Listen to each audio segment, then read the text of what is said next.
Hello दोस्तों, स्वागत है आपका हमारे यूट्यूब चैनल सन क्लासेस में। आज का जो हमारा टॉपिक्स है वह क्या है? गति। और गति में ही हम सब देखेंगे गति के कितने प्रकार है, और उसी में हम सब देखेंगे दूरी और विस्थापन क्या होता है और इनमें अंतर क्या होता है। आइए चलिए स्टार्ट करते हैं। जैसा कि देखिए यहाँ पर है गति क्या है, इसके प्रकार को समझाइए। तो किसी भी ऑब्जेक्ट यानी किसी भी वस्तु को हम गति की अवस्था में कब कहेंगे? यदि ऑब्जेक्ट है उसका पोजीशन यानी स्थिति समय के साथ क्या होता है, परिवर्तित होता है, तो हम कहते हैं वस्तु क्या है, गति की अवस्था में है। लेकिन अगर मान लीजिए हम ट्रेन में बैठे हैं, तो ट्रेन में अगर हम बैठे हैं तो ट्रेन भी जा रहा है, हम भी जा रहे हैं। अगर ट्रेन के सापेक्ष देखा जाएगा तो हम रेस्ट मतलब कह सकते हैं रेस्ट पोजीशन में। लेकिन अगर मान लीजिए कोई सराउंडिंग ले लें, अगर मान लीजिए उसके साइड में कोई खंभा है, अगर उसके करस्पॉन्डिंग देखेंगे तो हम क्या है, मोशन में है। यानी कहने का मतलब यह है कि हमारे गति का निर्धारण जो होता है वह किसी वस्तु के सापेक्ष होता है। जैसे मान लीजिए हम कहीं खड़े हैं, अगर हमारे बगल में क्या है, कोई पेड़ है, तो उसके रिफरेंस में अगर देखेंगे तो हम क्या है, अगर मान लीजिए समय के साथ हमारी स्थिति में परिवर्तन होता है तो हम कहेंगे क्या है, गति में है। यदि पोजीशन में यानी कह सकते हैं स्थिति में कोई परिवर्तन नहीं होता है तो हम कहेंगे हम क्या है, विरामावस्था में यानी रेस्ट पोजीशन में। ओके, यानी गति क्या होता है और गति के प्रकार। यहाँ देखिए गति का एक प्रकार दिया है जिसे क्या है, रेखीय गति, जिसे क्या कहते हैं, लीनियर मोशन। यदि कोई ऑब्जेक्ट कोई वस्तु एक सीधी सड़क या कह सकते हैं एक सीधी रेखा में क्या करता है, गति करता है, तो उसकी गति को हम क्या कहते हैं, रेखीय गति। फॉर एग्जाम्पल दिया है सड़क पर चलती कार, और दिया है गिरता हुआ पत्थर। जब देखेंगे अगर मान लीजिए किसी बॉल को हम क्या करेंगे, ऊपर से मान लीजिए फेंक रहे हैं, तो देखेंगे वह क्या होगा, एक सीधी रेखा में क्या होता है, नीचे की तरफ आता है। यानी अगर इस प्रकार का कोई गति है तो हम कहेंगे वह क्या है, रेखीय गति है।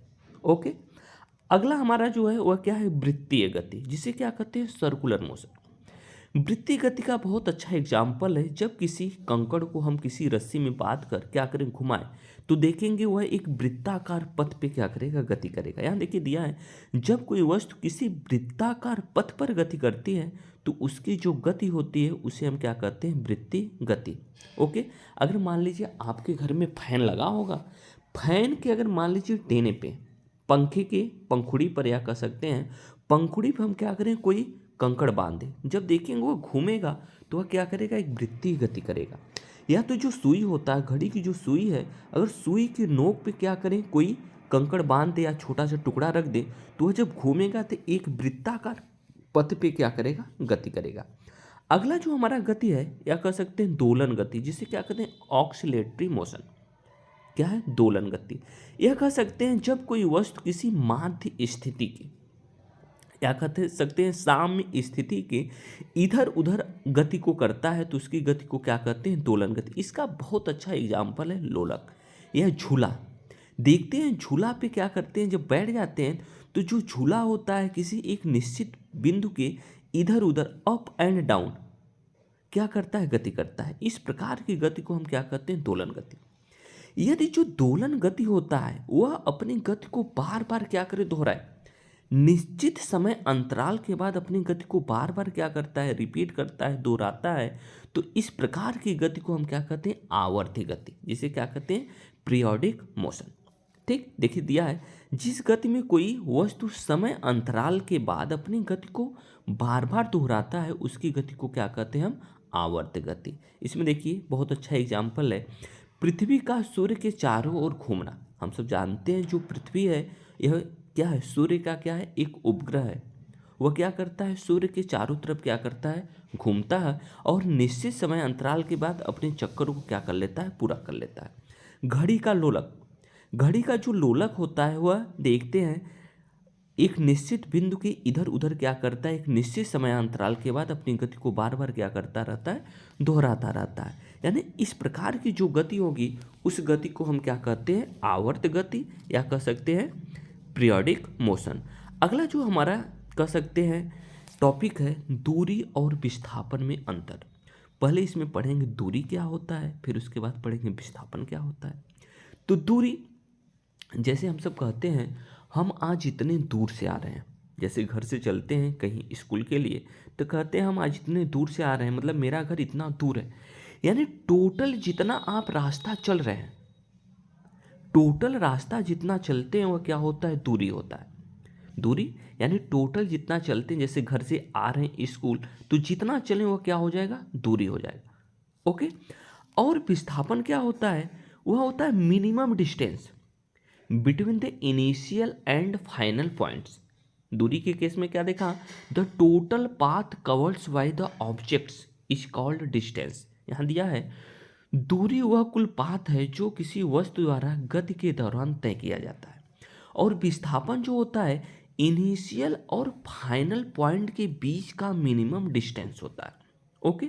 जैसे मान लीजिए आप घर से स्कूल चले, मान लीजिए आपका स्कूल घर से 2 किलोमीटर है, पुनः स्कूल से घर जा रहे हैं, पुनः क्या है 2 किलोमीटर है। अगर पूछा जाए दूरी कितना होगा, तो कितना, 2 किलोमीटर आए और पुनः 2 किलोमीटर गए, यानी कितना हो जाएगा दूरी, 4 किलोमीटर। लेकिन अगर यहाँ विस्थापन पूछा जाएगा, तो विस्थापन जहाँ से चले थे, घर से चले स्कूल, पुनः स्कूल से घर चले गए, तो यानी जहाँ से चले थे पुनः वहीं पे पहुँच गए। यानी प्रारंभिक और अंतिम बिंदु यानी इनिशियल एंड फाइनल पॉइंट दोनों एक ही बिंदु पर है, तो यानी हम कहेंगे यह क्या है, विस्थापन। विस्थापन का मान क्या हो जाएगा, शून्य हो जाएगा।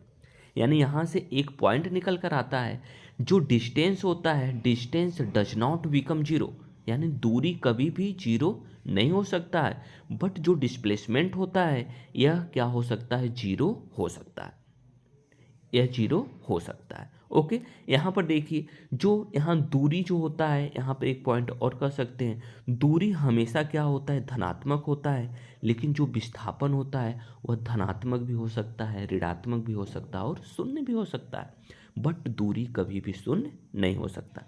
यहाँ देखिए दिया है उदाहरण, एग्जाम्पल दिया है, या कह सकते हैं अंतर दिया है, अंतर दूरी और विस्थापन में। पहला तो अंतर मैं आप सबको बताता हूँ कि पहला अंतर वही होता है जो इसका मेन डेफिनेशन होता है। यानी पहला अंतर यह होगा, total path covered by the object, यानी किसी गतिमान वस्तु द्वारा तय किए गए मार्ग की लंबाई को हम क्या कहते हैं, दूरी कहते हैं। विस्थापन, विस्थापन वह होता है, कह सकते हैं प्रारंभिक और अंतिम स्थिति के बीच की न्यूनतम दूरी को हम क्या कहते हैं, विस्थापन कहते हैं। जो दूरी होता है इसमें डायरेक्शन नहीं होता है, यानी डायरेक्शन नहीं है तो यह क्या होगा, एक अदिश राशि होता है। लेकिन जो विस्थापन होता है इसमें डायरेक्शन होता है, दिशा होता है, इसलिए यह क्या होता है, सदिश राशि होता है। यहाँ देखिए जो विस्थापन होता है, यह दूरी जो होता है यह सदैव धनात्मक होता है, हमने पहले ही बताया। और जो विस्थापन होता है वह धनात्मक, ऋणात्मक तथा शून्य भी हो सकता है। ओके। आगे देखिए दिया है दूरी में दिशा नहीं होता है, जब दिशा नहीं है तो इसीलिए तो यह अदिश राशि है। लेकिन जो विस्थापन होता है उसमें क्या होता है, दिशा होता है, इसलिए क्या होता है, सदिश राशि। क्योंकि हम सब जानते हैं स्केलर राशि यानी स्केलर क्वांटिटी, अदिश राशि ऐसी भौतिक राशियाँ जिसे व्यक्त करने के लिए सिर्फ परिमाण की आवश्यकता होती है, मैग्नीट्यूड यानी मैग्नीट्यूड की आवश्यकता होती है, डायरेक्शन की नहीं, उसे हम क्या कहते हैं, अदिश।